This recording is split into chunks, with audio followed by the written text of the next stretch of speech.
All right, welcome to another video from the Outdoor Analyst. Today I have got a fun one for you. I watched a video from a safari channel, actually, an interesting YouTuber, something dog in the name of his title. Essentially, it was a video about bushcraft and how bushcraft as it is today is actually pretty stupid.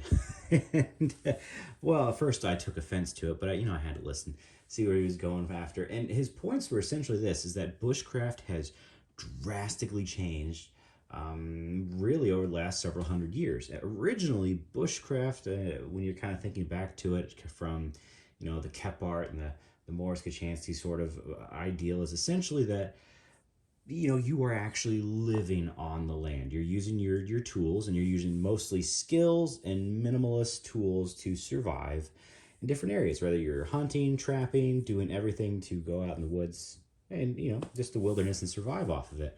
And how that's actual bushcraft. And what we've done today is just boil it down to using a Scandi knife, carving spoons, making feather sticks, and batoning. And his point is that most of that stuff nowadays is pretty stupid in comparison to really what bushcraft originally was back in the day. And I'm not gonna lie, I kind of had to agree with most of his points were absolutely correct. If that was what you really want to fight about bushcraft on, is what it really is I'd say, yeah, bushcraft, if you really get down to it, your knife is one of your least important, actual tools. Nowadays, we always say it's a knife. And if you want to do, good woodwork, you have to have a Scandi ground knife. Well, back in the day, they just had old, basically what we'd almost call kitchen knives, mountain man knives. They're mostly for game prep. Even this, would be way too thick as far as, it's got the right look, but this would be a much thinner steel, mostly just meant for game processing and utility work. That's really about it. Had nothing to do with woodwork whatsoever. And you would have, I guess in the right mind back in the day, you'd have a nice game prep knife. You have an actual saw. So this is actually a pretty small saw. I have a big Sven that just wasn't going to fit on camera by any means, but you'd have a really nice buck saw, and you'd have a real axe, something real to actually do real wood prep with. Even in this case, this would probably be too small. This is a 27-inch, 2¼ pound boy's axe for the most part. Incredible for where I live. I can take down, 6 to 8 inch trees, no problem, no issues whatsoever. Do it super fast, and you could build a shelter with that. But I think you want a larger axe to do real, home, shelter building for more of a permanent situation. That would work for a small one, but not long term. And nowadays, what people would tell you to do is, well, you don't need a knife like this. You need a bushcraft knife. You don't need an actual saw. You need a super small hand saw. And you don't need an axe, a big axe. You need a 19-inch small forest axe. So they would tell you that your kit would be some sort of hand saw. Sorry, this has deer all over it still. My bad. I haven't cleaned that up.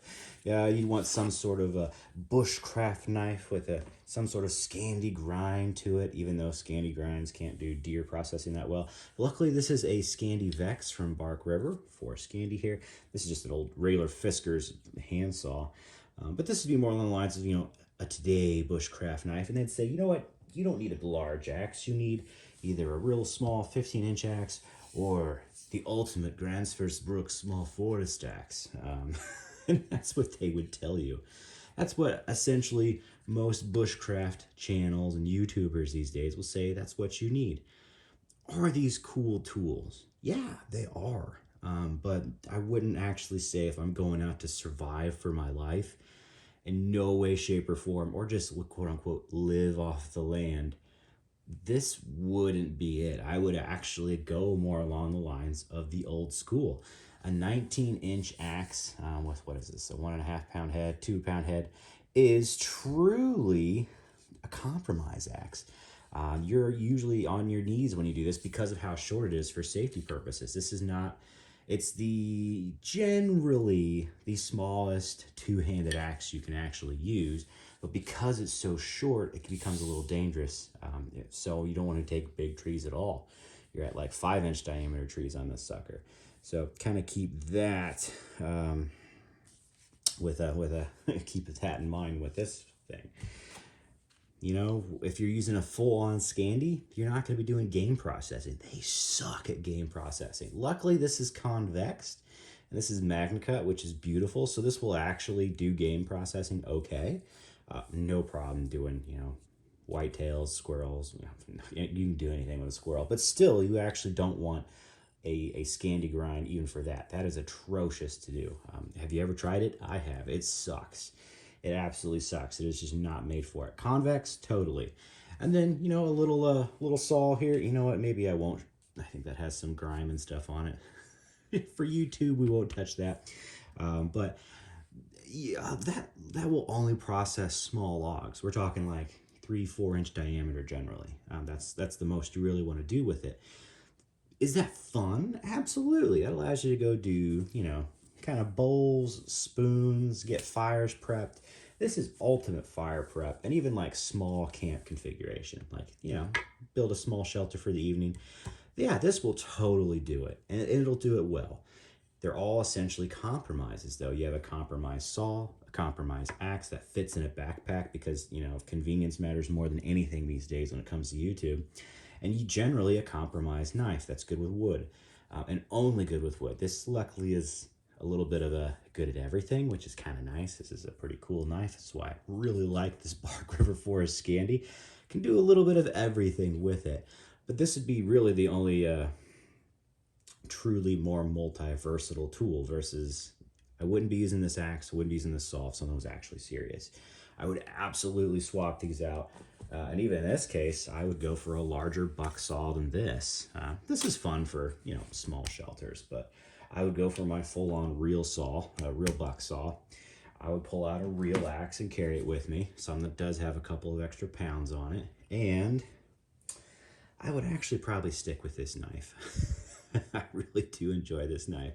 I might go with something a little more versatile, like, you know, think like a Bark River Bravo 1.25 LT, that sort of thing. But this would actually do just fine. And you're switching up your gear completely. And if that's what you're actually using to take more wood, really take real wood down for actual firewood, you need bigger tools for that sort of bushcraft task. So in a way, I really did like watching that guy's video. It was fantastic. It really was dissing on what people do today. And you know what? There's nothing wrong with that. Whatever gets you outside. For the most part, yeah, I love doing real axe work. It just brings me joy. But I also like going out with the family and, you know, making some campfires, splitting some little logs, doing spoons, bowls with the fam, that sort of thing, just hanging out. There's absolutely nothing wrong with that.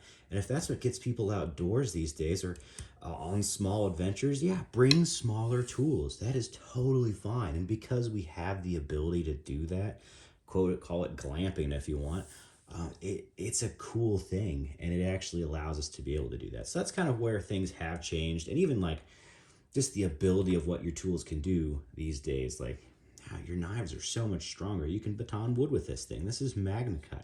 This will never rust. It was almost impossible to rust. You have to really torture this thing to get that to happen. So you don't have to take care of this nearly as well either. Granted, when it comes to your axe, I'm actually going to say I am more along the lines of I'm either going to take a 15-inch kind of a smaller axe instead of that 19, because this will fit inside of a backpack, or I'm going to take a real axe like a boy's axe. That's really where I'm at these days. So I'm actually kind of swapping up my own gear as far as it goes. This would be my more along the lines of regular bushcraft set these days, because this is amazing and I really do enjoy it. I picked up one of these little belt axe holders from a Wiseman Trading Company.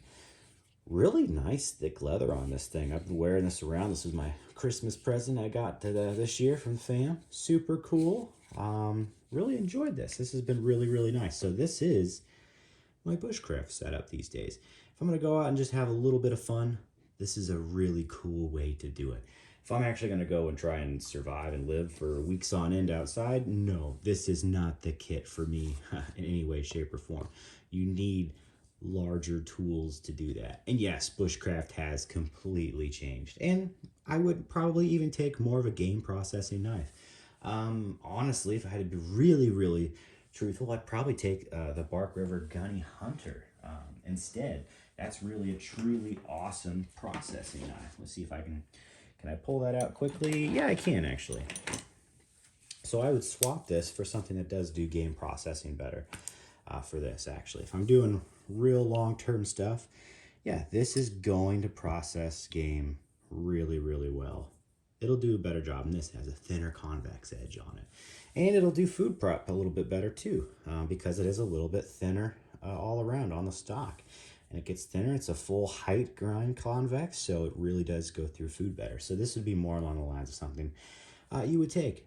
Old school hunters actually had very large, thin knives when they were actually doing their stuff. Not hunters, but mountain men. Those old school knives are totally different. Kepart kind of made a big change in making the Kepart knife. That kind of made it a little smaller. I feel like it actually made it a little bit thicker too, as far as the steel stock went. And that was kind of the change of bushcraft, I think. It's when it started to change into this more modern look, because steel started changing where you could do crazy things.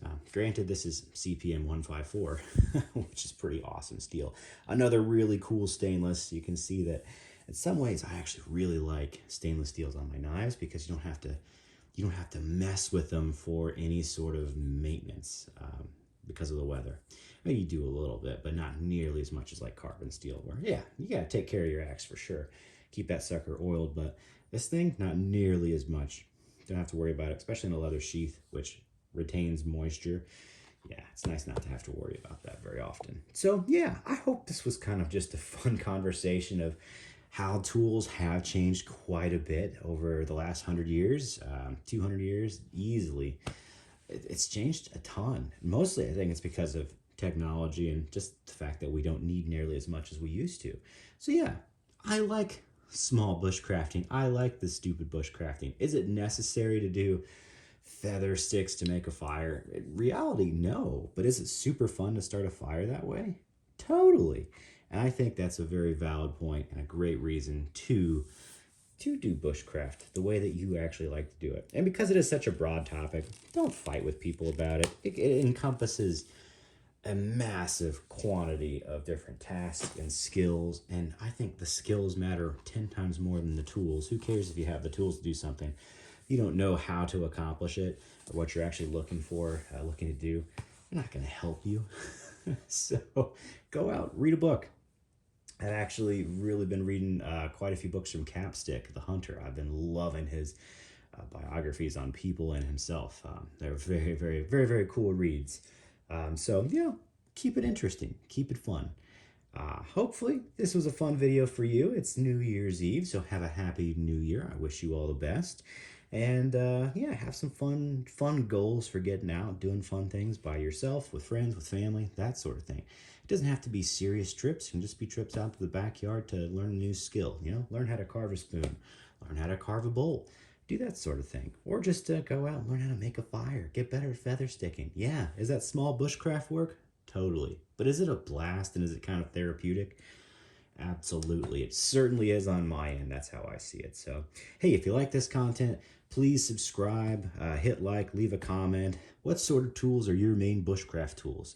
Do you have your own kit? I don't know if I consider myself having a kit, but I'm more along the lines of run something like this route. Honestly, fun, just going out to have fun by the fire, fun in the woods. So let me know. You don't need anything special. You really don't. I mean, this little $10 saw has been incredible for me. Do I ever plan on changing it up? Well, when the when the teeth get a little duller on there, sure. Maybe I'll upgrade my Fisker's hand saw, but this thing's been awesome. Whether it's going through bone or going through wood, it does a very, very, very good job. Ooh, got some deer hair on there. Ha, ha, ha, ha, ha. Yeah. Oh, well. Well, hey, have a wonderful new year, and I'll catch you on the next one.